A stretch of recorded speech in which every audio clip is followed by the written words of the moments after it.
Yon, good day ulit sa atin mga dok. Meron na naman akong na-order sa Shopee.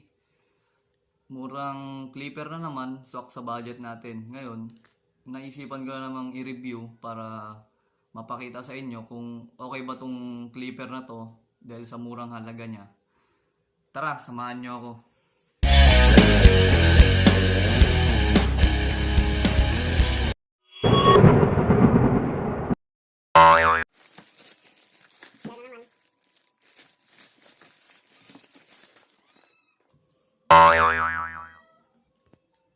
Ito na naman siya, Jin Chao ba? Okay. Wala namang ganong nakasulat. Ngayon nasa taas. Ito yung picture sa labas. Jin Chao ba Wang 808. Para buksan natin. Paano ba? Ito.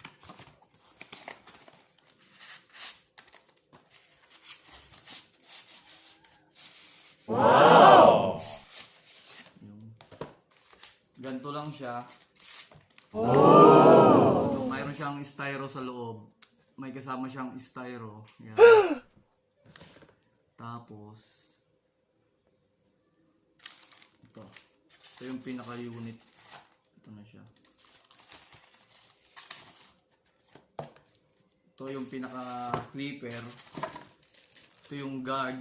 Meron siyang guard na. Ito natin. Number 1 guard. Hindi makita. Hindi naman makita. Hindi makita. Tapos ito yung number 2, number 3, number 4. Ito na naman, 4 na guard na naman ang kasama niya. Yan. Tapos may suklay. Ano to? Ligong suklay. Liko. Paano ka maggugupit nito? Pero okay lang, maganda. Saktong hawakan lang rin. Tapos cleaning oil. Ito na naman siya. Hindi na naman puno. Tapos ano to? Yun. Ito lang laman. Tapos meron siyang pang-adjust. Alam ko sa lakas niya to eh. Sa pampabilis lalo ng motor nito. Ngayon check naman natin kung gumagana. Kasi okay naman siya eh. Para sa akin mabigat siya. Pero pag nasanay mo, di ka na mangangawit dito. Okay naman to. Sanayan lang.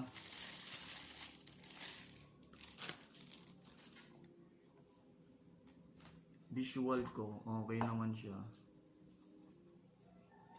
Yan. Ito yung sinasabi ko. Ito, para dito. Para dito siya. Wow! Ikutin mo to para lumakas ako. Papahinaan mo, gano'n. Ito yung switch. Ito yung switch. Yan. Tapos, adjuster lever. Matigas. Tinitigas pa siya. Yan.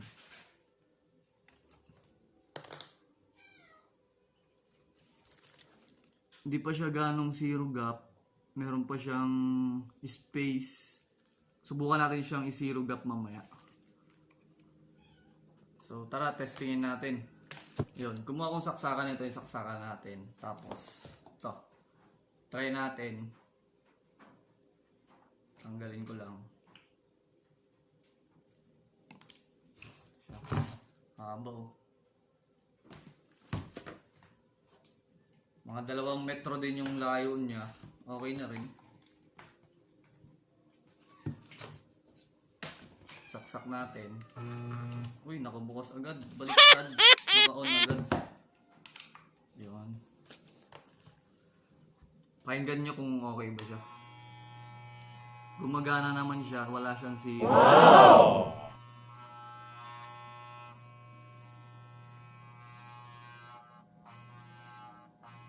Ito talaga yung issue nyo. Tignan nyo kung nakikita sa camera. Yun o, napipigilan siya. Oh. Mahina siya.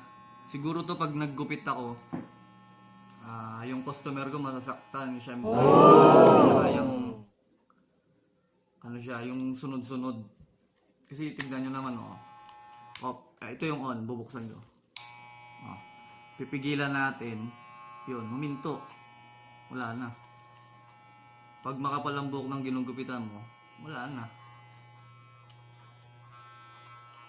Pero okay naman, gumagana naman. So, testingin natin itong pampalakas.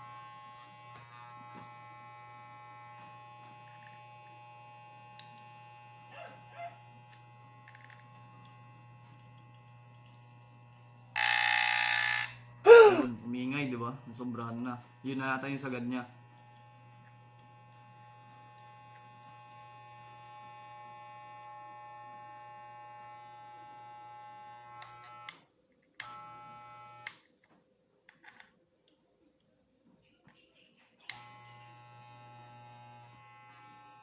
Wala. Mahina siya. Hindi siya pwedeng pang maramihan siguro. Ay, makapalan na buhok. Siguro sa budget natin na nabili ko siya ng 250 kasama yung shipping niya. Sa budget natin na 250, okay na to. Siguro palakasin na lang natin yung motor niya. Pa-rewind natin o kaya lagyan natin ng harang dito. Tapos sa spring, palakasin natin yung spring niya para lalo lumakas yung yung ikot ng kwan niya. Tong blade. Swak naman tong guard niya, tong number 1. Testing natin yung number 2. Ito. Sakto din, okay naman, lapat na lapat. Hindi siya agad matatanggal. Tong number 3. Okay din. Number 4. Okay din naman siya. Kasi pag itong mga guard na to, pag hindi siya lapat at nagugupit ka ng ganyan, may tendency malaglag. Yun, dun masisira yung ginugupitan mo. Maghahabol ka na naman. Kaya, bago ka maggupit, make sure na makapit yung guard dito sa blade. Kaya, dapat lagi mong susubukan. Yan. Ganun lang naman maglagay eh. Tapos, habang nagugupit ka, alalayan mo na lang para safe na safe. Para di ka na magkamali. Mahirap kasi pag nagkauka sa ginugupitan mo eh. Kunyari, ganyan. Tapos, nalaglag tong blade, di ba? Lumuwag.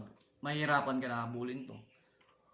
Di na siya accurate kung kan. Meron na siyang full top.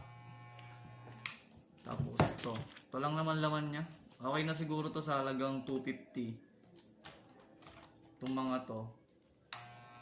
Ito na yung laman. Ganun lang siya kasimple. Wala na siyang ibang laman. Wala rin ibang nakalagay dito, yun lang. Itong box niya lang sa styro, yun lang. Kasi ito. Yun. Nasabi ko naman kanina na hindi pa siya zero gap. Ngayon kumuha ako ng Phillips screw. Ituturo ko sa inyo kung paano mag zero gap ng gantong clipper. Kasi hindi pa siya zero gap. Mas okay kasi maggupit pag zero gap eh. Tara, gawin na natin. Ganito lang siya. May dalawang screw. Yan. Bubuksan mo lang yan. Luluwagan mo lang pala. Huwag mo bubuksan. Luwag lang, luwag. Ang pagluwag ng screw, ang pihit niya pakaliwa. Yan, tigas pa siya. Yun, matigas. Yan. Konting luwag lang, okay na yun. Yun. Maramdaman mong gumalaw na sabay. Make sure na itong adjuster lever na nasa taas. Yan. Pag yan nasa baba. Laging dapat naka-close. Ito yung open. Close, open, close. Yan. Sabay. Naka-close, di ba? Gagalaw mo itong pinaka-blade niya. Gagalaw mo siya. Kulang pa sa luwag. Yan. Yan, ganyan lang Ibababa mo lang siya. Siguraduhin mong hindi mo masusugatan yung ginugupitan mo. Tsaka dapat diretso.